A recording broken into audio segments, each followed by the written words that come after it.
water and sewer connectivity, energy distribution, autonomous vehicles, and other transportation modes. Okay. Yes, sir. And that's, what is it, Senate Bill 7068, and I can email it to Hoffman. Okay. Let's I'll do that, make sure he has it. All right.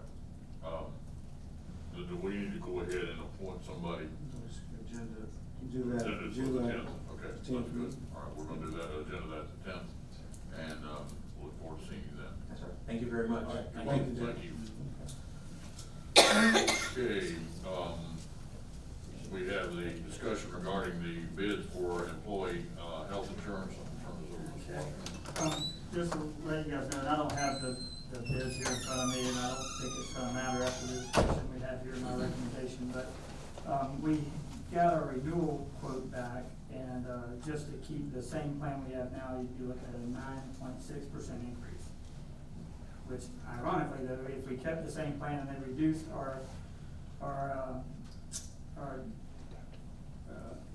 do you call that, when you pay, what you pay up front? Deductible. There's up, thank you, I don't know why they just let me. If they reduce our deductible down to 3,500 from 5,000, you're still looking at a 9.6% increase. I don't know this math, and you know, insurance companies are great at it. But they also showed us several different plans, and I've gone around for the past week and spoke to solid waste, road department, my office, whoever will listen, to try to explain to them what the idea was behind it from the insurance company. You know, we just wanted to see some different plans. And those plan designs range from a negligible increase of less than a percentage to an 11.5% increase, depending on what different plans you want to do. And there are people who have looked. I haven't got a ton of feedback, but I've gotten some. But it would be my recommendation. This is Brown & Brown is looking within United Healthcare in the existing consortium. So, the recommendation, I just asked if you guys want me to request Brown & Brown bid it out further. Blue Cross Blue Shield. If nothing else, I was told that it would keep them honest, and, or we would find out that they're doing a good job. So, if you want me to do that, I can call them and make sure that we have a bid out. We'll get the insurance committee to meet again and go back over the renewals here fairly quickly. I think that can happen. I've always been an advocate of rebidding these things. I've been a couple of years, it just keeps everybody. Well, we've rebid it every year I've been here, so I mean, it's not a big deal. I agree with you, Commissioner, there's keep everybody honest, to keep something. And I don't need a motion to do that, I just instruct me to do that, and I will do that tomorrow. By consensus, you got it. All right. Okay. I believe that completes the agenda. Oh, no, we got the lounge, two down, It's just number Commissioner one. Moore, I'm sorry, you wanna talk about the historical marker? Yes, sir. Mr. Chairman, I'm on a, school reunion committee, Greenville Training School, which ended in 1970. And we've been having, triennial reunions on that time frame. And the idea surfaced about getting a historical marker and having it put up there.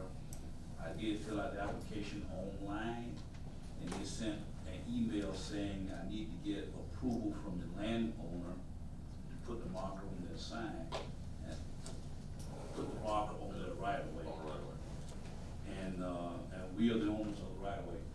It's on County Road 150 in the Greenville Primary School. Yes. And, I need permission to do that. And we're the landowner, so, we'll entertain a motion. So moved, Mr. Chairman. Second. Motion and second to approve placing this historical marker for the, that is the Greenville, what was it? Greenville Training School. Training School, okay. All those in favor? Aye. All opposed, same sign, carries 5-0. And, Mr. Chair, I can give you this, and I can scan it and send it back to the state. On the signature, since you're the chair, Okay. and Tal. If you'll just go ahead, scan either to Brian or to, Mr. Washington. Sign it out. Okay, Sign that'll it be back fine, to you that'll be right fine. now. Okay, that'll work. Okay. All right, go to the order. Commissioner Davis. Try to be brief, Mr. Chair. Just a quick update on the River Task Force business. We will meet tomorrow at 4:30 at the, South Lake City prior to our regional planning council meeting. just updating some letters and stuff that we'll be sending out. We do have another scheduled meeting with the task force with the city of Valdosta on July the 10th at 6 p.m. at their, I think their business complex or their meeting complex where we met last time. City of Valdosta has been working, updating a lot of their infrastructure when it comes to how they monitor their flows. Brian, correct me if I'm wrong on this, but their SCADA system, they're able to monitor the flows at any given time and actually have the ability to redirect that flow should they start having, some issues there. They have submitted a permit to Georgia's Environmental Protection Department for an additional, they already have 1 million gallon, temporary storage area at the plant, correct? Yeah, the new one's eight. I think it was published. Eight. Okay.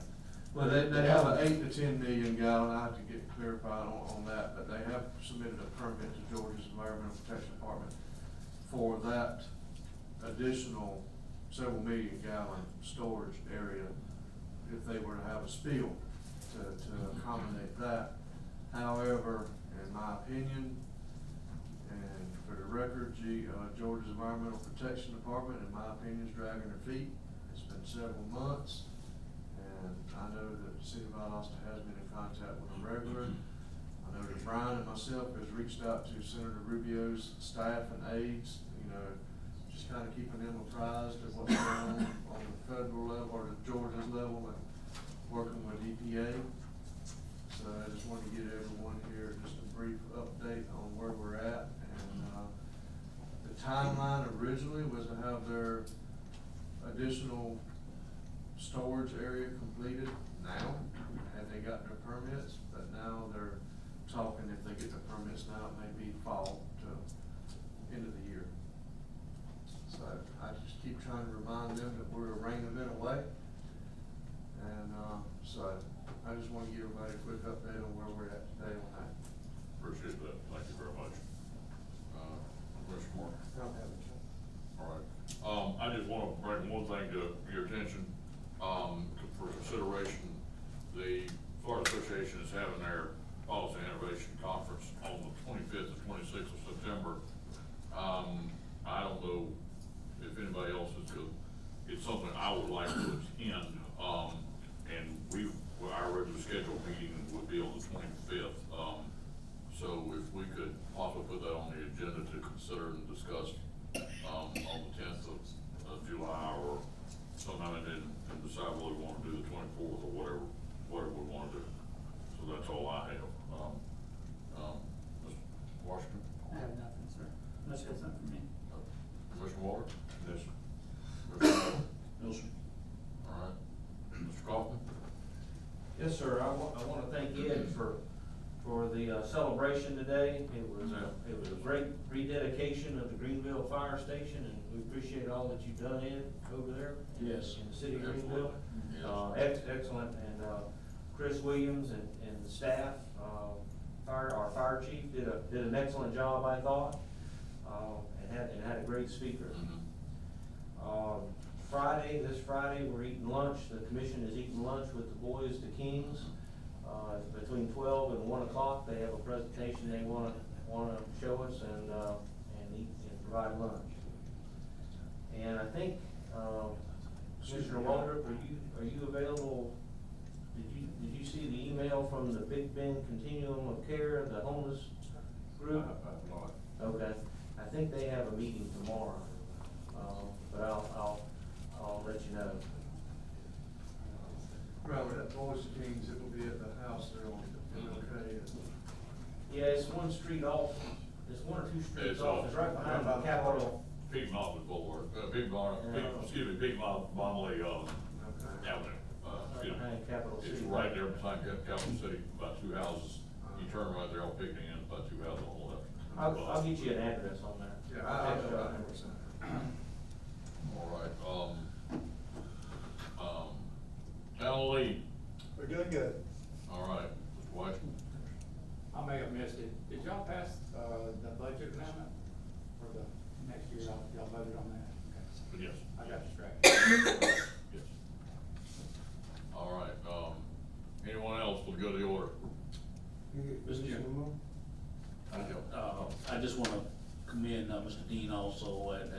mind.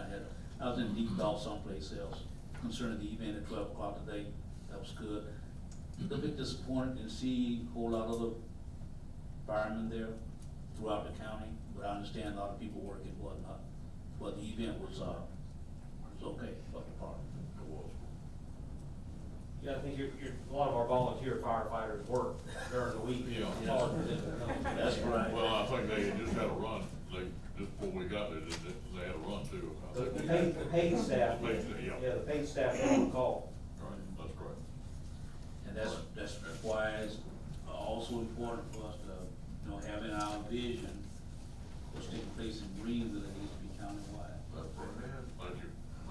I want to thank Ed for the, work being done in Greenville, and it's really, put Greenville back on the map, but I think I'm very proud of what you've done.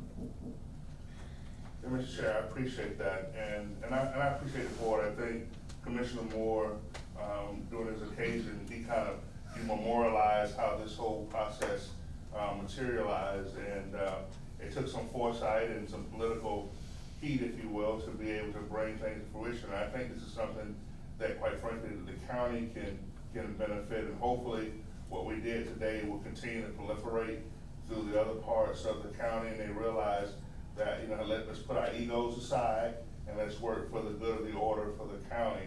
Yes. To bring services. Already, since we've been over to Greenville, I had one citizen to come to tell me that, the doctor told him that if he would have laid, he was in his home and he fell and slipped in the bathroom, the 87-year-old man, and told me that if he had laid there for another hour, the doctor told him that he would have transitioned.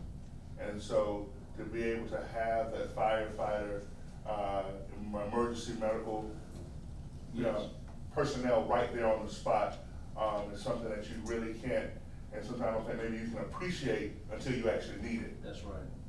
And so, the board is to be committed to having the foresight and to say, this is where, in my opinion, this is where good government